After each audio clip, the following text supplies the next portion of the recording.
Bonjour et bienvenue au 27e épisode du Marc Show. Aujourd'hui, on est avec François Dubois. Bonjour. Salut. Ça va bien? Yes, toi? Oui, merci beaucoup. Dans le fond, aujourd'hui, c'est un podcast beaucoup plus... c'est un thème que je voulais explorer plus sur l'investissement, la business, l'argent. François, toi, tu fais quoi dans la vie normalement? C'est quoi ta profession? Ben, ma profession, je suis négociateur de marché boursier. J'ai commencé en 94, fait que ça va faire... j'ai commencé en 80... oui, justement, en 94. Ça va faire bientôt 30 ans. Mais depuis 5 ans, je donne aussi en parallèle des formations, comment bien investir en bourse. Parce que maintenant, on le voit depuis la pandémie, il y a beaucoup de monde qui s'intéresse à ça devant les ordinateurs. Le monde reste devant les ordinateurs et ils veulent investir. Le monde aime beaucoup faire du day trading, mais j'essaie à les pousser plus à faire. On va parler sûrement du day trading parce que c'est une passion pour beaucoup de personnes, mais le monde met beaucoup de côté l'investissement à long terme. Puis justement, avec tes auditeurs qui sont jeunes, souvent commencer à investir super jeune, ça peut rapporter gros sur le long terme. En soi, c'est exponentiel.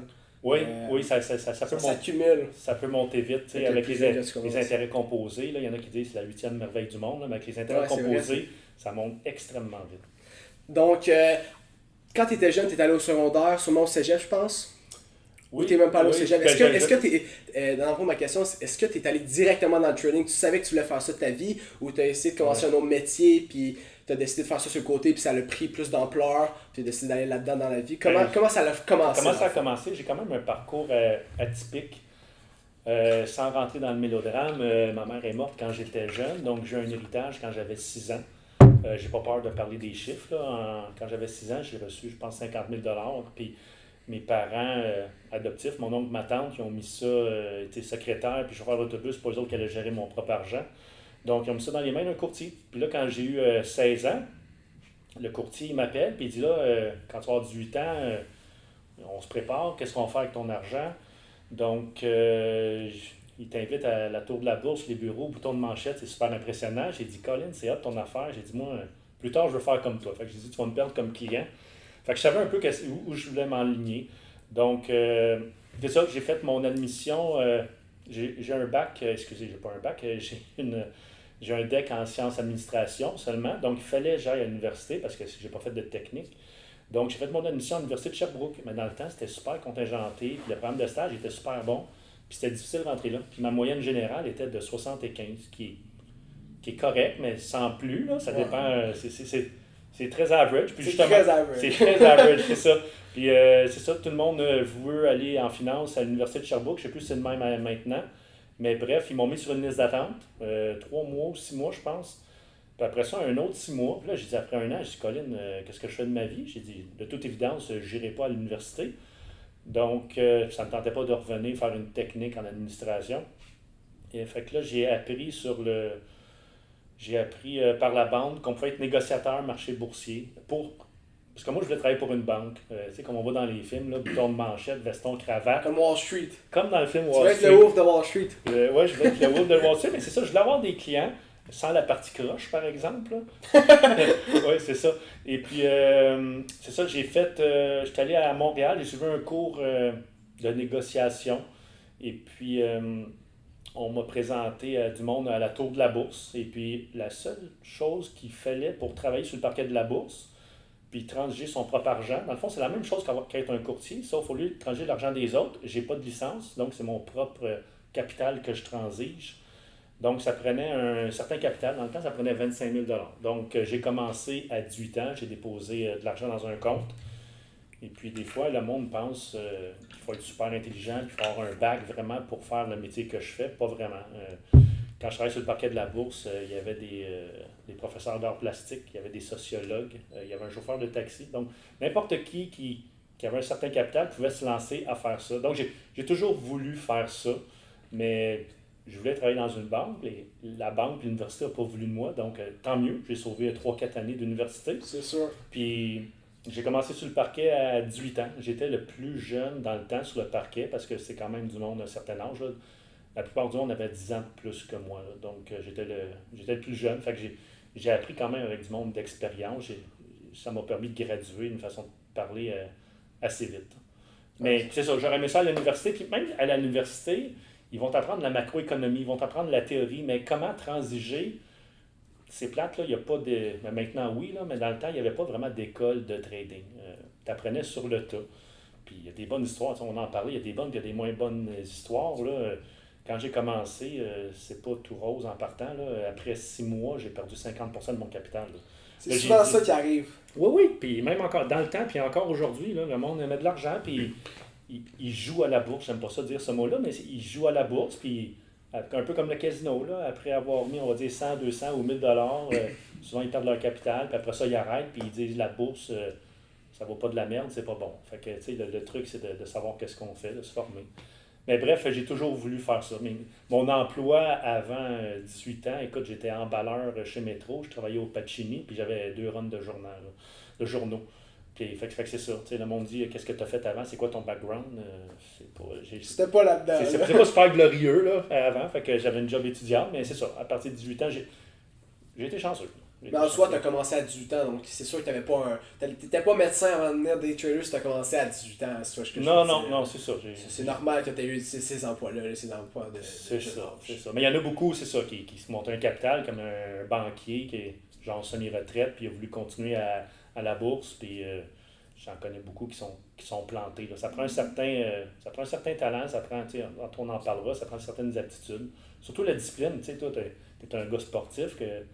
Je vois tes vidéos, puis je vois toutes tes activités, tu es ultra sportif, mais c'est la même chose. Là. Puis aujourd'hui, j'ai tourné un autre podcast, puis on parlait de la réussite, qu'est-ce que ça prend, puis ça prend de la discipline, que ce soit pour la bourse, que ce soit pour le sport, que ce soit pour n'importe quoi. C'est la discipline. Si tu n'es pas discipliné, ça ne fonctionnera pas.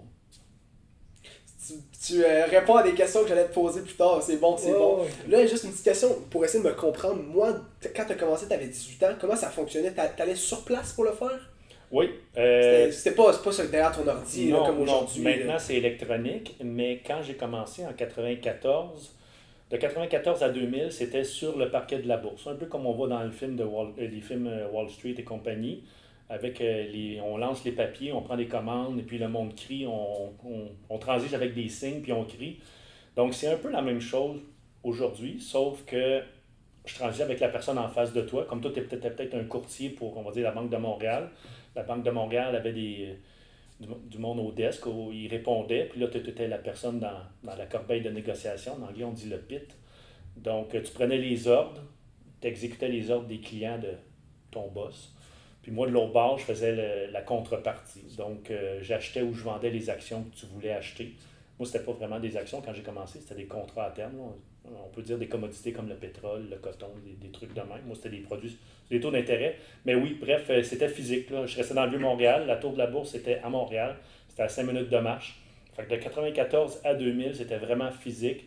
Puis ça a été des bonnes années, pas nécessairement monétairement, oui, mais ça a été des bonnes années d'expérience. Tu sais, maintenant, aujourd'hui, à partir de 2000, ça a tombé électronique. Ça n'a pas rapport au bug de l'an 2000, mais tout a tombé électronique. Donc, n'importe qui avait un ordinateur et l'Internet pouvait faire ça de chez lui. Fait qu'à partir de 2000, tout se fait électronique. Mais l'électronique, c'est quand même bien. Là. C'est vraiment différent. À la criée, le seul contact que j'avais, c'était toi, puis on était peut-être genre 500 traders, mais maintenant, électronique, on trade avec le monde, là, avec des millions et des milliers de personnes. Sûr.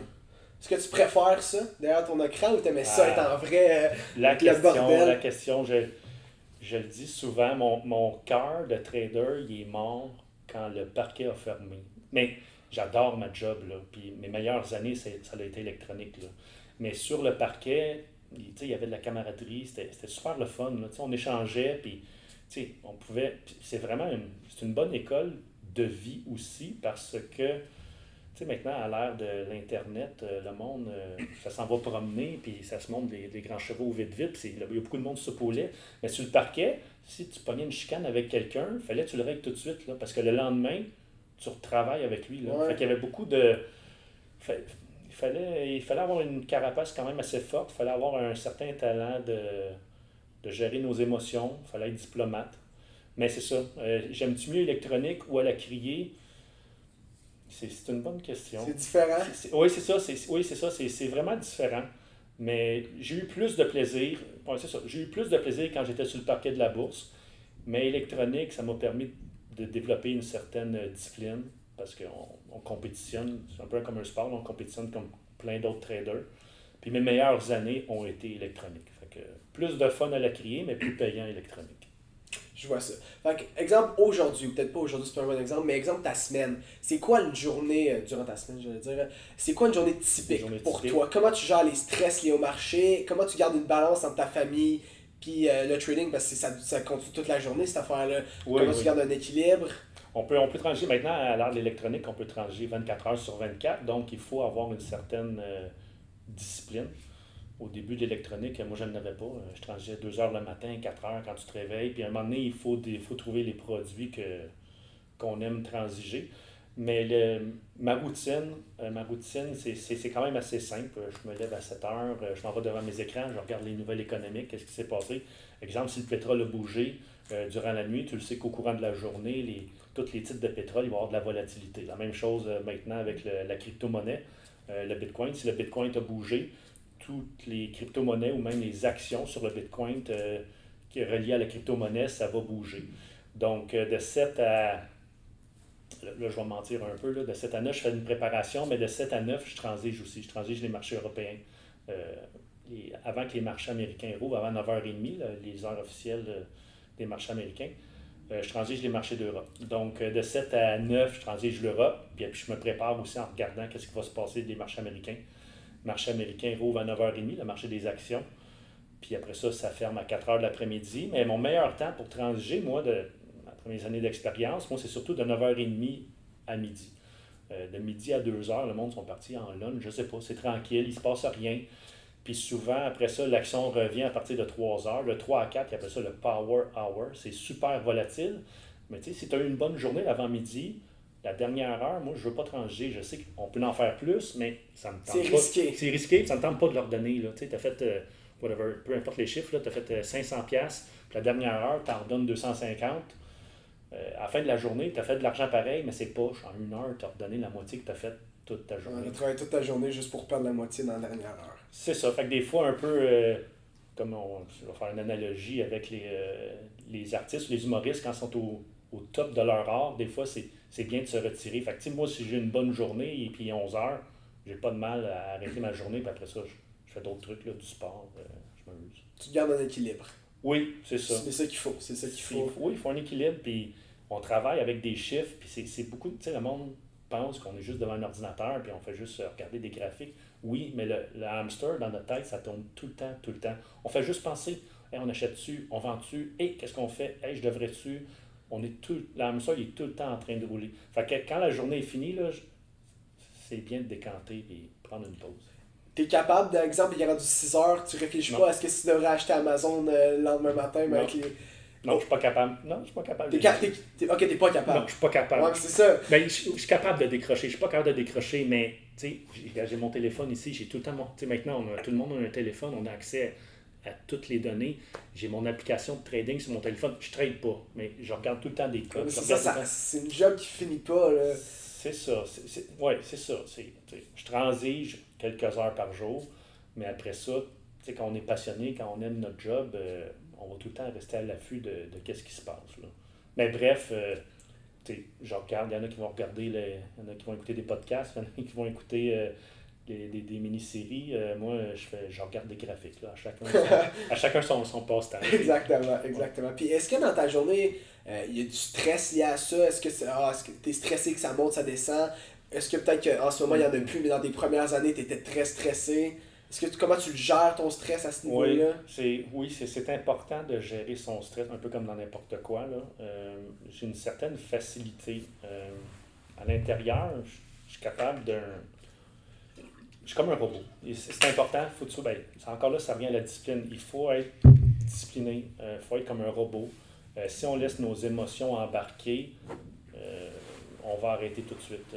Quand j'ai commencé sur le parquet de la bourse, il y a un monsieur qui faisait de la simulation sur papier, pas électronique, ça n'existait pas dans ce temps-là. Il faisait de la simulation, puis après 6 mois, il a dit « Bon, ben là, je suis capable, j'y vais. » Puis il se lance dans la corbeille, puis je pense, après une journée, il a perdu 2500$. C'est beaucoup, puis c'est pas beaucoup dépendamment le capital que tu as, mais il est trop stressé, il dit « Ah, c'est pas pour moi ce job-là », puis il est parti tout de suite. Donc, c'est ça. Donc, mais j'ai une certaine facilité à gérer mon stress. Mon corps, des fois, dit t'es trop stressé, là, mais à l'intérieur, je le vis bien. Même au début, quand j'ai commencé à travailler sur le parquet de la bourse, j'ai perdu 50% de mon portefeuille. Quand j'ai dit ça à mes parents, voyons, François, retourne à l'école, qu'est-ce que tu fais, ça n'a pas d'allure. Tu sais, je n'étais pas stressé. J'ai dit, c'est ça que je veux faire de ma vie, je vais réussir. Et il faut mettre du temps, des efforts. Transiger à son compte, c'était pas comme être un entrepreneur. Là. On ne compte pas nos heures. Puis, quand j'étais sur le parquet de la bourse, à 19 ans, de 7 heures le matin à 9 heures le soir, j'étais devant les écrans. Là, puis je faisais de la simulation, je faisais des analyses. Donc, on ne comptait pas nos heures. Donc, si on est en contrôle de la situation, si on est en contrôle, puis si on sait qu'est-ce qu'on fait, ça nous permet de contrôler notre stress. C'est bien d'avoir du stress parce que si on n'est pas stressé, si on pense qu'on est le meilleur du monde, que ce soit la bourse ou le sportif ou dans n'importe quel domaine, si on pense qu'on est meilleur, des fois on va sur confiance, puis on va se planter. Donc c'est important de gérer son risque. Là. En soi, je sais pas c'est quoi le terme en français, mais je relate à toi un peu. Moi aussi, on dirait, comment tu te décris, c'est comme ça un peu, je ressens le stress dans la vie. Ben, les sportifs, il y a beaucoup, c'est une étroite relation, les sportifs, qu'est-ce que vous faites, puis négocier, c'est beaucoup. Continue. Moi, j'ai beaucoup de stress. On dirait que je le vis pas mal, puis je suis quand même de contrôler mes émotions, puis foncer, pareil, même avec du stress, ça peut me pousser. Vraiment, je vis zéro négatif. Ben, tu sais, du stress, il y a du bon, puis il y a du mauvais stress, là. Tu sais, un peu comme qu'est-ce que tu vis, moi un peu qu'est-ce que je vis. Moi, il y a du moins bon, là, mais il y a beaucoup de bon aussi. Là, puis, tu sais, le bon stress, c'est positif là, aussi. C'est ça qui nous permet d'avancer puis de se dépasser. Là. En effet. Là, si on parle un peu de tes investissements, est-ce qu'il y en a un qui s'avère être marquant, une grosse réussite? C'est quoi les leçons que tu en as tirées de cet investissement-là? Oui. Mes meilleurs investissements, je ne parlerai pas d'investissement à long terme, mais je vais parler mes meilleurs coups et mes moins bons coups. Le monde aime ça entendre parler de coups d'argent. Le monde aime ça parler d'argent. On va parler de beaucoup d'argent, puis on va parler de grosses pertes aussi. Ma meilleure transaction que j'ai faite, c'est en 1998. J'étais sur le parquet de la bourse. Ok, c'était au début, ça. 98, ça faisait quand même 4 ans. Ok, 4 ans, mais c'est quand même dans le... Oui, c'est ça, c'est au début, là. Tu sais, j'étais quand même début vingtaine, et puis j'avais une position sur les taux d'intérêt, sur un produit. Et puis là, la Banque du Canada a monté les taux de 1 point. Comme ça, maintenant... Juste de même, le De même, parce que out of the blue, comme on dit, mais maintenant, ils annoncent la journée, puis ils annoncent l'heure qu'ils vont faire un move, qu'ils vont monter ou baisser. Mais dans le temps, on ne savait pas c'était quand. Donc, j'avais une position, puis pas juste moi, là, mais... J'ai fait 130 000 $ en 5 secondes. Et si on compte ça de l'heure, là, c'est super payant. Mais ça, c'est un one-shot deal. Puis la personne à côté de moi a fait 400 000, un autre 200, mais il y en a qui a des positions inverses. Fait que, ça, c'est les bons coups, puis les mauvais coups. Un de mes amis a perdu 200 000 $. Lui, il a perdu 200 000 en 5 secondes. Puis il a fallu, après ça, il y a eu des appels de dommages. Puis après ça, il a fallu qu'il y ait du monde qui l'aide à financer. C'est un bon négociateur, sauf qu'il avait pris une position... malgré lui, contre la Banque du Canada, mais il ne pouvait pas savoir que ça aurait pu être moi aussi. Ouais, donc, c'est ça. Mon meilleur coup, c'est pas un investissement, mon meilleur coup, c'est ça. Sinon, j'ai juste demandé, tu avais combien de capital sur cet investissement-là pour faire 130 000? bonne question. Parce que c'est sûr que si tu avais 2 millions, faire 130 000, mais c'est pas rien, mais c'est moins marquant que si tu as mis 5 $ pour faire 130 000. Non, je te dirais, j'avais peut-être, on va dire, un 300 000 en jeu. Parce que c'est des produits qui transigent sur marge. Donc, ça faisait quand même un bon rendement. Ouais, c'est bon, 25%. Oui, c'est ça. Sinon, côté électronique, je ne me souviens plus c'est quelle année, mais exemple, ma meilleure année, j'ai fait 6 millions. C'est pas mon meilleur... oui, c'est un très bon investissement, mais je parle sur un an. Mais là-dessus, on a tellement des frais, fait que moi, je payais, je pense... le profit est Oui, j'avais 6 millions de revenus. Mais j'ai eu, parce que j'avais quand même un haut taux de transactions, de frais et puis de produits que je transigeais, il y a au moins 50% de frais de commission qui est parti. 50%? Oui, 50%, c'est beaucoup. Moi, je roulais comme ça. J'avais un gros taux de volume. Mon taux de commission, là, il était 50%. Fait que si je faisais une pièce, mais il m'en restait 57. Bref, ça, c'est une bonne année. Et puis sinon, une mauvaise histoire, parce que c'est bien de parler des bonnes, on va parler des moins bonnes aussi. Ma moins bonne, j'ai perdu 800 000 en 3 mois. Puis ça, quand on parlait de discipline tantôt, j'ai manqué de discipline, puis toutes les erreurs de négociation qu'on peut faire, genre moyennant la baisse. Tu sais, mettons, tu achètes quelque chose, puis c'est pas un bon titre, puis ça descend, puis tu dis, je vais en acheter d'autres, puis si ça remonte juste un peu, ben, je vais sortir, puis ça va être correct. Mais tu sais, t'achètes, ça descend, t'achètes, puis ça remonte. Exemple, le cannabis. Tu sais, le cannabis, il y a eu des bonnes parts, mais maintenant, tous les types de cannabis, c'est vrai ça. ça l'a chuté. Là. Il y a plusieurs compagnies qui ne sont plus là, puis il y en a, ça vaut encore 50 cents quand ça valait 60 $. Donc, tu sais, à un moment donné, il faut prendre sa perte. Il faut que ça soit dans n'importe quel domaine encore là. Tu sais, si on n'est pas bon ou si on fait des erreurs, il faut couper faut arrêter l'hémorragie. Puis moi, c'est ça, j'ai toutes fait les erreurs possibles qu'un nouveau négociateur peut faire. Donc, 800 000 $ en 3 mois, je pense que c'est ma pire. Là. Parce que je vois souvent sur Internet, buy the dip, genre, puis faire Ouais. je sais pas c'est quoi le terme, je sais plus le terme, là, mais de toujours racheter, même quand Average ça down. Exactement, c'est Average exactement down. ça. Ben, average down, il y a des techniques. En anglais, c'est dollar cost averaging, du DCA. C'est bien à faire. Puis, tu sais, moi, je le recommande. Je ne fais aucune recommandation, mais moi, je le fais personnellement. Puis, je dis au monde, si vous voulez faire ça, vous le faites sur des titres de qualité. Exemple, Dollarama, je ne dis pas d'acheter Dollarama, là, mais tu sais, Dollarama, Metro, Apple, Amazon, tu sais, versus des titres, des compagnies qui sont profitables, qui font de l'argent, qui ont un bénéfice net, qui ont une belle croissance, versus des titres, je ne dis pas que c'est pas bon, là, mais les titres de cannabis, beaucoup de compagnies, ils n'ont pas de revenus. Les titres de biopharmaceutiques, ils n'ont pas de revenus. C'est des compagnies à risque. Fait que, bref, buy the dip ou faire des average down, c'est bien, mais encore là, ça te prend un plan de match. Exactement, ça j'allais te dire, justement, c'est Oui. pas juste de faire ça sans Non. aucune stratégie. C'est Si tu as une ça. stratégie derrière, ça peut être une bonne Tu sais, idée. moi, quand je parle à des jeunes, là, mettons 18 ans, puis ils disent j'ai pas d'argent à mettre de côté pour ça plus tard, je dis voyons donc, on va donner un chiffron, là, moi je dis 1200 $. Un jeune de 18 ans, là, il est capable de mettre 1200 $ de côté par année, je crois. Puis ça représente 100 pièces par mois. Fait que quelqu'un qui veut commencer à la bourse, au lieu d'investir 1200 $ d'un coup, tu sais, le fameux buy the dip ou average down, mettons, tu dis moi je vais acheter 1200 $ de Facebook. Au lieu d'acheter le 1er janvier 1200 $ de Facebook, ça se peut que tu achètes le top, ça se peut que tu achètes le bas, on le sait pas. Fait que tu sais, le fameux DCA, le dollar cost averaging, ben, tu achètes 100 $ par mois. Fait qu'à la fin de l'année, là, au début de l'année, tu vas peut-être acheter du Facebook à 200, après ça, tu vas en acheter à 180, après ça, tu vas en acheter à 300, tu vas peut-être en racheter à 100. Mais à la fin de l'année, ça va te faire une belle moyenne. Fait que, tu sais, ça, c'est une façon de gérer son stress aussi. Tu sais, moi, des fois, quand je prends au début, là, j'en parle beaucoup, mais au début, je faisais pas ça. Là. Mettons, j'ai 2000 $ à mettre dans mon REER, mais j'achetais 2000 $, pouf, puis après ça, j'attendais. Si tu achètes, peu importe le montant, on divise par 12. Là, fait qu'on achète le même montant à chaque mois. Ça te fait une belle moyenne, tu n'es pas stressé, mais il faut faire ça sur des titres de qualité, par exemple. Fait que toi, ton conseil aux jeunes, à la jeunesse, ça serait d'investir vraiment au long terme en dollar cost averaging par mois, par exemple. Oui, C'est le meilleur conseil que tu donnerais.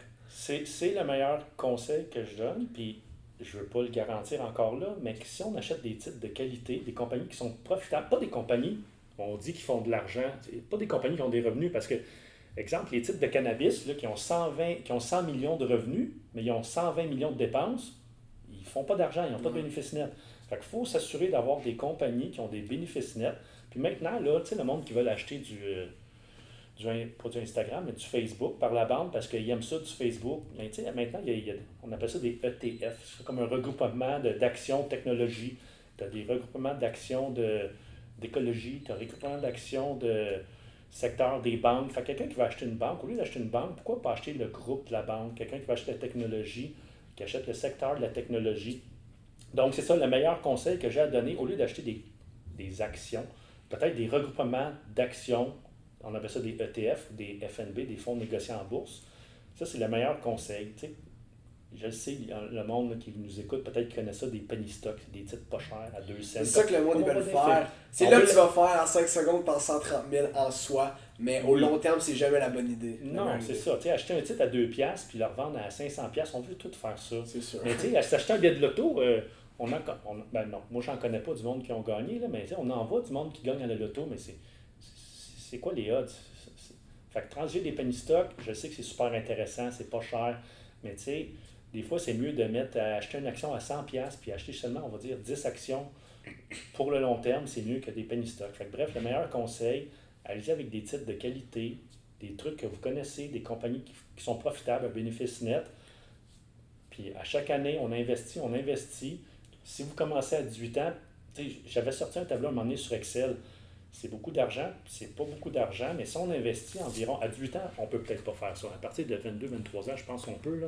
Mettons qu'on investit 5 000 par année. Tu sais, le CELI, pour le maximiser, c'est 6 000 Si on maximise ton CELI de 18 ans à 40 ans, je crois, tu vas avoir mis sur 22 ans, tu vas avoir mis 6 000 tu vas avoir mis grosso modo environ 120 000 Puis à 40 ans, là, ton 120 000 avec des titres de qualité, avec une moyenne entre 5 et 10 par année, ça frise quasiment le million. Là. C'est environ, je pense, 700 000. Fait que, tu sais, tous les jeunes qui nous écoutent, là, je ne veux pas dire que c'est facile la bourse, mais si on achète des titres de qualité, si on fait bien ça, puis on commence jeune, c'est ça le nerf de la guerre, c'est si on commence jeune, vous allez l'avoir, votre maison de luxe ou votre auto exotique que tout le monde veut se payer. Fait que pas tout de suite, mais à 40 ans, il y a des bonnes chances. Ben, c'est c'est vraiment au long terme que ça paye l'investissement, parce que le marché s'est prouvé que ça monte toujours. Exemple, tu achètes le S&P 500, c'est un ETF, ça, c'est le plus gros ETF. Ben, c'est un indice, tu as le S&P, tu as le Nasdaq côté technologie. Exactement. Ouais. Il a prouvé avec les années que ça monte toujours de 5 à 10%. Donc, si tu maximises ton CELI et tu investis au long terme, c'est quasiment impossible que tu sois perdant là-dedans. Là. Tu parles du S&P 500, puis j'aime ça parce que c'est le titre, ben, c'est l'indice que je parle de référence. Ça fait super longtemps qu'il existe, le S&P, ça fait quasiment 100 ans peut-être, ou un peu plus de 100 ans. Puis tu parles de moyenne, là, le S&P 500, les 80 dernières années, il rapporte 10% par année. Donc, quelqu'un qui ne veut pas se casser la tête, 10% par année, une année, ça peut être moins 20%, une année, ça peut être plus 20, une année, ça peut être juste up 5, l'autre down 5, mais en moyenne, 10% par année, là, moi, je sais, là, c'est super hot. Là. Fait que quelqu'un qui ne veut pas se casser la tête, il parque ça dans le S&P 500, puis le passé n'est pas garant du futur. Ce n'est pas des recommandations que je donne, mais le passé n'est pas garant du futur. Mais si on se fie au passé, puis le S&P 500, tous ces indices-là, souvent quand les compagnies, parce que le S&P 500, ça dit c'est les 500 plus grosses compagnies aux États-Unis, si à un moment donné, une compagnie va mal, tu parles, tu dis ça monte tout le temps ces affaires-là. La façon que c'est fait, ces indices-là, quand une compagnie ne fait plus d'argent ou ne répond plus à certaines conditions, sont enlevés de l'indice. Fait qu'ils ils gardent juste les meilleurs. Donc, c'est un très bon exemple, le S&P 500. Est-ce qu'il y aurait d'autres ETF que tu recommanderais, des secteurs que toi, tu préfères? C'est pas nécessairement de... Non, c'est pas des recommandations. Mais que toi, tu préfères, qu'est-ce que j'aime beaucoup? Écoute, oui. Un ETF, ça s'appelle COW, comme vache, C-O-W. Ça, c'est l'indice de l'agriculture. Sur la Terre, là, on est rendu combien? 8 milliards, puis ça fait juste monter. Le monde veut le manger. Ben, l'indice de l'alimentation, vous regarderez ça, là, je pense que ça rapporte depuis les 20 dernières années 8%. C'est quand même très bien. Sinon, il y a un autre ETF sur l'eau. Je me souviens plus c'est quoi le symbole, là, mais sur l'eau. Tu sais, de l'eau, il y en a beaucoup sur la Terre, là, mais de l'eau potable, il n'y en a pas beaucoup. Donc, il y a un autre ETF sur l'eau. Sinon, il y a le secteur technologie. Technologie, il y a le Nasdaq, mais ça, c'est beaucoup plus volatile. Ouais, mais quand même, tu sais, la technologie, sinon, il y a le secteur défensif, encore là, à vérifier. Je ne me souviens plus c'est quoi le symbole, mais le secteur défensif, c'est une belle façon de se protéger un peu quand le marché boursier tombe. Le secteur défensif, des pâtes à dents, de la nourriture, des compagnies d'épicerie. Des affaires de base dans le fond. De base, toi. C'est ça. Donc, tout le monde va toujours manger, tout le monde va toujours boire, c'est ça, le monde va toujours brosser les dents. Effectivement, le truc, c'est d'être diversifié. On ne fait pas all-in, on ne met pas 100% dans le Nasdaq, on ne met pas 100% dans le S&P 500, on ne met pas 100% sur l'écologie. Le truc, c'est d'être diversifié. Puis quand on parle de diversifié, c'est pas nécessairement avoir 20 secteurs. Entre 5 et 10 secteurs, c'est parfait. Là. Toi, est-ce que, je sais que ta job en soi c'est un day trader, est-ce que tu as des investissements à long terme ou c'est vraiment plus sur le day trading? Non, j'ai de l'investissement à long terme. J'ai pas le choix parce que le day trading, sur 30 années quasiment que je transige, j'ai quand même 5 années négatives. Là. Donc mes investissements moyen et long terme, ça compense en général. Donc c'est important d'être diversifié. Faire du day trading, c'est juste une corde de plus à mon arc. Là. Mais c'est ça. C'est une grosse corde, là, parce que C'est la c'est principale. mon métier, oui. Mais oui, je suis diversifié long terme aussi. Bon, j'aimerais aborder maintenant justement ta compagnie Day Trading. On voit que tu as une casquette, un chandail. C'est quoi tes initiatives, tes motivations de commencer cette compagnie-là? Puis c'est quoi tes aspirations Ouais. envers cette compagnie-là? Encore là, quand j'ai parti ça, ça fonctionne très bien. Je me suis fait prendre le bras dans le top d'heure, puis j'ai pas le choix. On a toujours le choix, là, mais quand j'ai parti ça, parce que depuis 2000, c'est électronique, et puis depuis 2000, c'est ça, de 2000 à 2007, je transigeais dans des bureaux avec du monde. On est environ une centaine de traders. Puis quand j'ai déménagé chez nous à Magog, à partir de 2007, je travaille tout seul dans mon bureau. Je transige seul dans mon bureau. Et puis à un moment donné, je me suis parti tout bonnement, juste un groupe Facebook, Day Trading. Et puis je voulais juste échanger avec d'autres négociateurs. Donc j'ai parti ça, puis ça a quand même monté vite, 100 membres, 200, 1000, 2000, on est rendu à presque, on a dépassé le 18 000 membres. Mais c'est ça, je voulais juste échanger avec d'autres personnes. Puis mon but, c'était de. Je voulais pas vendre de cours. Là. Moi, je ne suis pas un professeur. Je suis quand même bon pédagogue, là, mais je ne suis pas professeur de base. Donc, je voulais seulement échanger avec des négociateurs, mais ce n'est pas nécessairement juste des négociateurs qui est rentré dans mon groupe. Donc, étant entrepreneur, à un moment donné, il y a du monde qui dit « Ah, François, tu donnes-tu des cours? Donnes-tu des cours? » Non, non, non, mais à un moment donné, on s'est compté. Là. Mettons, il y a 100 personnes qui veulent un cours. Là. Je vais vous le montrer. Là. Donc, je ne vends pas de rêve, je vends simplement mon expérience. Mais c'est ça, c'est comme ça que Day Trading a débuté. Ça a pris du temps. J'ai ça depuis 2018, donc presque 5 ans. Fait que, Ça a commencé en 2018, c'était le groupe Facebook. ouais, le groupe Facebook, puis après ça, 2 ans, le groupe Facebook a monté, puis je crois 2 ans après, là, peut-être plus depuis 2020, là, on va dire depuis 3 ans environ, j'ai ouvert plus la machine, la formation. Ça, mais je vois, c'est assez récent, c'est ça que je me disais. Là. Oui, oui, Ça c'est fait pas ça. longtemps que tu fais ça. C'est ça, c'est récent, mais tu sais, à la base, je suis un négociateur. Donc, mais en parallèle, j'ai pas de problème à partager. Dans le groupe Facebook, tout est gratuit. Le monde pose des questions, tout ça, mais il y a tout le temps du monde qui veut aller plus loin. Puis quelqu'un qui veut suivre un cours, généralement un formateur, c'est payé. Donc, je vends mon expérience. Là.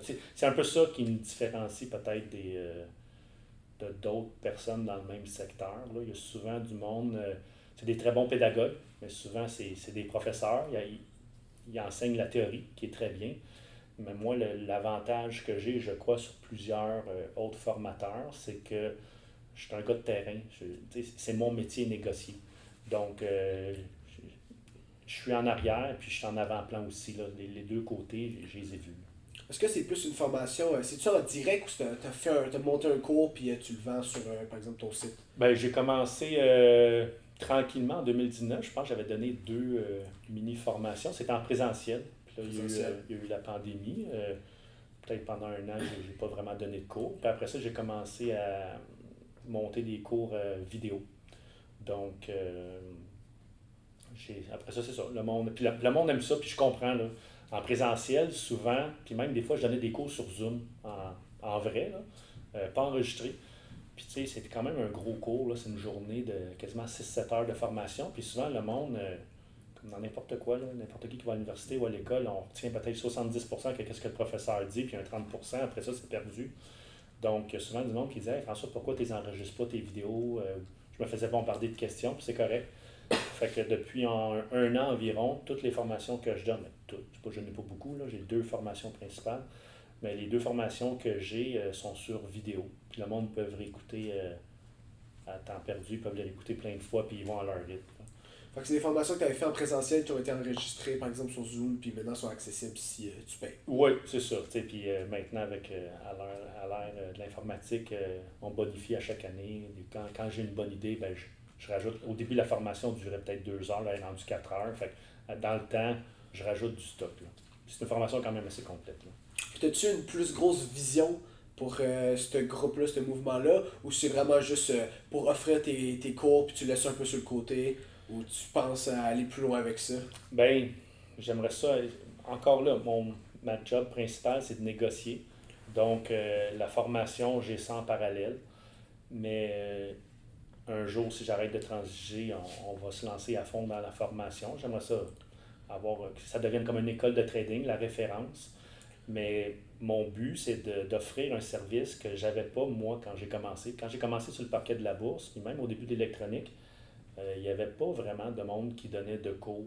Fait que il fallait apprendre sur le tas. Toi, tu es un bon négociateur, tu veux-tu me montrer? Puis là, il me donnait des trucs, tout ça. Donc, qu'est-ce que j'offre présentement? J'offre un service que moi, j'aurais aimé avoir dans le temps. Donc, toutes les questions que je me pose, tout le questionnement, ben, je réponds à toutes ces questions-là. Donc, c'est ça. C'est quoi ma vision long terme? Je veux vraiment, tu sais, là, présentement, on a peut-être juste 2, 3 cours en ligne, mais j'aimerais ça éventuellement en avoir plus. Et puis, je suis quand même proche de mes membres. Des fois, le monde se paye une formation, puis ça finit là. Mais moi, je suis tout le temps accessible sur Messenger ou via courriel. Tu sais, le monde, il ne paye pas juste une formation 500$ ou 1000$. Tu sais, il se paye un mentor. Tu sais, c'est se payer quelqu'un d'expérience, puis on peut échanger. Tant que je vais être dans le milieu du trading, c'est plate à dire, comme j'ai pas de vie. Fait que je suis devant l'ordinateur, puis fait que si quelqu'un m'écrit sur Messenger, je réponds aux 12 000 questions. Donc, ma vision long terme, c'est vraiment de démocratiser l'investissement ou le day trading au Québec. C'est quand même tabou, l'argent. Là. Exactement, c'est ça j'allais mentionner. Ouais. Puis au niveau de justement du day trading, je sais qu'autour de l'immobilier, il y a Collège Emrex, Imo Facile, il y en a une couple, Ouais. mais day trading au Québec, je suis un peu moins renseigné sur ce sujet-là, mais il me semble qu'il n'y a pas de groupe sur le trading vraiment. Non, écoute, au Tu Québec. dois être dans les premiers. Là. Au Québec, je ne ferai pas de la publicité à personne, mais au Québec, on est environ 2, 3. Il y a d'autres formateurs, du monde d'expérience en théorie. Sinon, j'affirme, puis je suis vraiment la seule personne qui est vraiment un négociateur temps plein, qui a passé par là pour offrir de la formation après ça en parallèle. Mais oui, effectivement, au Québec, il n'y en a pas gros. Aux États-Unis, Il y en a plein. il y en a plein, mais au Québec, encore là, c'est marginal. Puis le secteur financier, l'argent au Québec, c'est tabou. Donc, n'importe qui fait de l'argent, mais excuse, entre guillemets, tu es un crosseur. Si tu fais de l'argent, tu l'as fait de croche. Donc, c'est peut-être pour ça, il n'y a pas beaucoup de monde qui veulent se lancer là-dedans. Puis c'est quand même un milieu quand même assez spécifique. Là. Comment savoir négocier en bourse, c'est pas comme aller faire un hamburger. Là, c'est sûr, c'est sûr. C'est plus spécifique. Là, moi, je vois ça comme, parce que là, tu parlais de day trading, je vois plus ça comme un métier d'élite. Exemple, un dentiste, un avocat, un pilote de Formule 1, un joueur de NHL, c'est vraiment un métier spécialisé. C'est pas tout le monde qui peut faire ça. Ça prend certaines aptitudes. Donc, ça prend un bon coach, ça prend un bon professeur, je crois, pour se lancer là-dedans. Là, je vais toucher sur quelque chose que tu viens juste de mentionner. Est-ce que tu aurais une hypothèse pourquoi au Québec, l'argent c'est tabou? Moi, on dit ça fait juste 18 ans que je suis sur cette planète au Québec, puis je suis pas trop. Honnêtement, je sais pas pourquoi c'est comme ça ici quand je regarde les États-Unis. Pourquoi ça a développé cette culture-là, je sais pas pourquoi. Oui, l'origine de ça, j'ai pas fait mes recherches sur Internet, mais je crois que ça vient. T'as le Québec anglophone, puis t'as le Québec francophone, puis souvent l'argent, le monde qui fait beaucoup d'argent, c'est les anglophones. À Montréal, là, c'est l'ouest de la ville. Puis souvent, un peu comme n'importe quel business, il y a des bons puis il y a des moins bonnes business. Puis ceux qui faisaient beaucoup d'argent, peut-être, c'était des entreprises un peu moins recommandées, mettons. Je ne sais pas pourquoi. Genre, tu fais de l'argent, tu l'as fait malhonnêtement. Je sais pas. C'est Moi, vraiment je trouve ça plate. Oui, tu sais, aux États-Unis, là, tu sais, je voyage souvent aux États-Unis, puis t'entends le monde, là, sont fiers. Puis même les Québécois en Floride, là, tu sais, sont fiers. Un autre Québécois qui réussit, let's go, let's go. Puis un entrepreneur, l'esprit d'entrepreneur aux États-Unis, il est super développé. Ici, je sais pas, on s'assit sur notre petit job. Puis je dis pas que c'est mauvais d'être salarié, là, mais tu sais, ceux qui ont des visions, le monde voit juste la pointe de l'iceberg. Hein, tu sais, quand quelqu'un réussit, on voit sa réussite, mais on voit pas les heures. Tu sais, moi, quand j'ai commencé à transiger, je mettais 15 heures par jour, là, tu sais, puis après un an, j'ai réussi. Mais je ne sais pas pourquoi le monde sont jaloux. L'argent, je sais pas. C'est tabou. Parce que moi, comme Mais je le vois, je vois que c'est quelqu'un qui a mis de l'effort, qui a été discipliné, comme tu dis, qui a eu de la détermination. Moi, c'est comme ça, je vois ça. Mais quand je regarde les gens autour de moi, puis je discute avec les gens autour de moi, c'est pas vraiment la vision que les gens ont. Je trouve ça plate, mais c'est comme ça. Oui, il faut changer ça. Et pourtant, je pense pas que c'est pas nos parents. Moi, mes parents m'ont jamais dit si tu fais de l'argent ou quelqu'un fait de l'argent, c'est parce qu'il était malhonnête. Et oui, il y a du monde malhonnête qui fait de l'argent, mais il y a du monde honnête qui fait de l'argent aussi. Là. Je ne sais pas pourquoi on focus sur les personnes malhonnêtes, mais tu sais, il faut changer ça, cette culture-là. Là. Puis tu sais, au Québec, on n'est pas beaucoup là, comparé au Canada. Puis, tu sais, on a des cerveaux ici, on a plein d'entrepreneurs. Il faut favoriser ça, il faut changer ça, cette culture-là. Je suis d'accord avec toi. Ouais. Ça va être avec day trading que ça va créer un mouvement. On pourrait l'espérer. Peut-être pas, mais bon. Là, un peu pour finir, on a un peu abordé ces questions-là, mais c'est quoi des compétences, des leçons, des qualités? Regarde, moi, là, je veux me lancer, c'est quoi que je devrais faire? Tu t'as parlé de la discipline. Est-ce qu'il y a d'autres qualités que je devrais... L'aversion au risque. Il faut être capable de... Il ne faut pas avoir trop peur du risque. Exemple, on va parler de faire du day trading. Pour l'investissement, tout le monde peut faire ça, mais pour faire du day trading... On parlera de day trading, là. Un métier, ton métier. Spécialisé. Ouais. Aversion au risque. Il ne faut pas avoir peur de prendre des risques. Parce qu'à chaque fois qu'on fait une transaction, souvent, on peut perdre gros. On peut faire gros, mais on peut perdre gros aussi. Il faut être capable de gérer son stress. Encore là, c'est pas tout le monde qui est capable de gérer son stress. Puis même si on veut le gérer, des fois, c'est physique. Hein? Des fois, si le corps dit non, ben, beau faire n'importe quoi, c'est non. Sinon, l'aspect discipline. Encore là, je fais un parallèle avec les athlètes. Ça prend une discipline de fer pour faire du day trading. On a bien beau suivre 12 000 formations. Si tu n'es pas discipliné, ça ne fonctionnera pas. Tu as beau, tu sais, des formations maintenant dans le trading ou l'immobilier, il y en a plein, là. Tu as bien beau de payer 100 000 $ de formation. Si tu n'es pas discipliné, si tu ne suis pas ton plan, ça ne fonctionne pas. Ça prend de la persévérance. Persévérance, un peu... Tu sais, j'ai un ami athlète, là, il s'entraîne fort, puis il a une belle shape, là, puis tu sais, ça lui a pris 10 ans là, à avoir cette shape-là. C'est la même chose pour faire du day trading. Si tu t'essayes, puis après 6 mois, tu lâches prise, c'est pour ça que le taux de succès des day traders, je pense que c'est 95% ne réussissent pas. Mais dans ces statistiques-là, on ne sait pas c'est quoi combien de temps qu'ils essayent. Mettons, toi, tu vas faire du day trading une semaine, puis ça ne fonctionne pas, tu rentres dans les statistiques. Là. C'est sûr que c'est ça. Et puis un autre... Ça biaise les statistiques un peu. Là, oui, c'est ça. Il faut se donner peut-être 6 mois, 1 an. Donc, c'est ça. Puis, mais bref, pour ne pas rentrer dans les statistiques, tu parlais de qu'est-ce que ça prenait comme pas avantage, mais qu'est-ce que ça prenait comme aptitude pour faire du day trading. Maintenant, tu as de la simulation. Moi, je dis tout le temps au monde, à cause de l'Internet, au lieu de perdre de la vraie argent, on fait de la simulation. Donc, ça nous permet de développer une certaine... C'est de l'argent fictif, ça nous permet de développer une certaine stratégie, ça nous permet de développer une certaine discipline. Et puis, moi, je dis souvent, c'est pas de l'argent de Monopoly qu'on transige. Donc, même si on perd juste 50 $, mais c'est juste 50 $, là, perd 50 $ par jour, là, ça fait quasiment 1500 $ à la fin du mois que tu as perdu pour rien. Là. Donc, c'est ça. Et puis, malheureusement, maintenant, on a accès à un ordinateur. Quand on transige, on a une manette de jeu dans les mains. Donc, l'important, là, c'est d'être encore là discipliné, mais de ne pas forcer la trade. Tu sais, on va vouloir acheter n'importe quoi. C'est comme un jeu Nintendo. Là. On va vouloir acheter n'importe quelle compagnie parce que ça monte. C'est pas ça. Donc, il faut faire ses études. Il faut étudier le graphique. Il faut étudier la compagnie. Une autre portion un peu plus technique, il faut mettre nos stop-loss.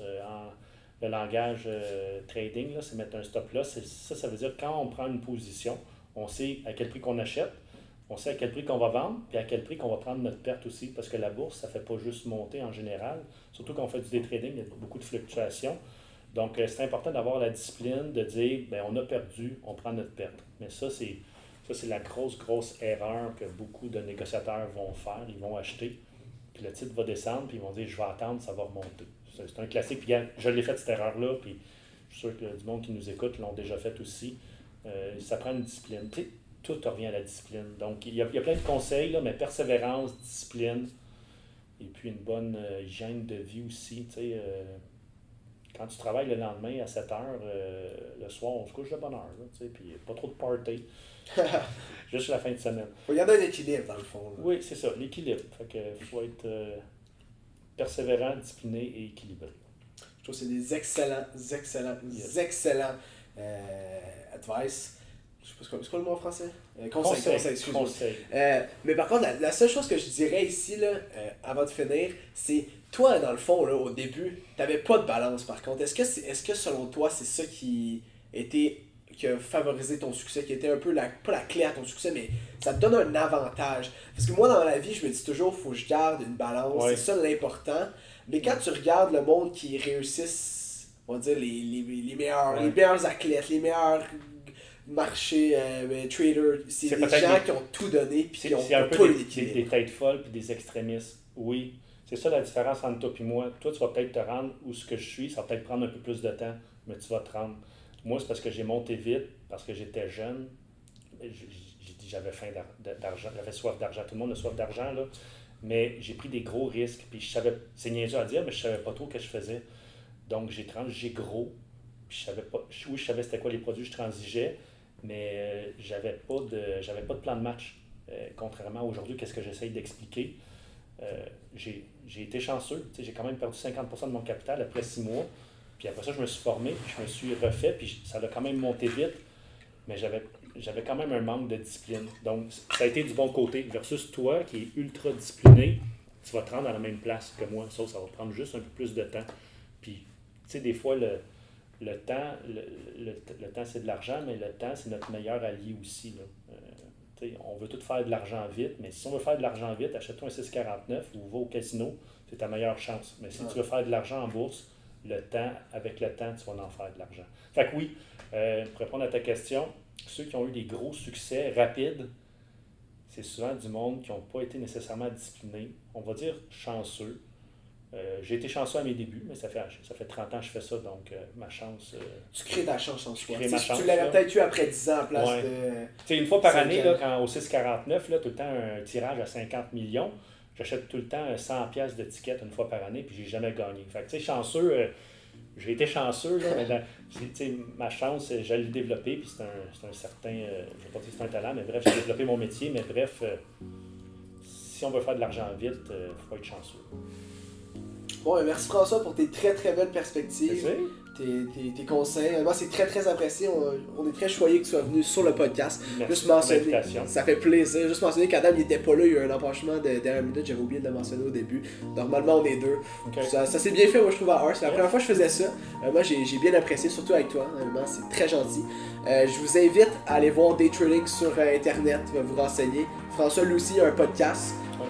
Si vous voulez apprendre plus, là, des conversations beaucoup plus approfondies sur le sujet, vous pouvez aller voir toutes ces affaires. Puis sinon, on se revoit dans 2 semaines pour un autre épisode.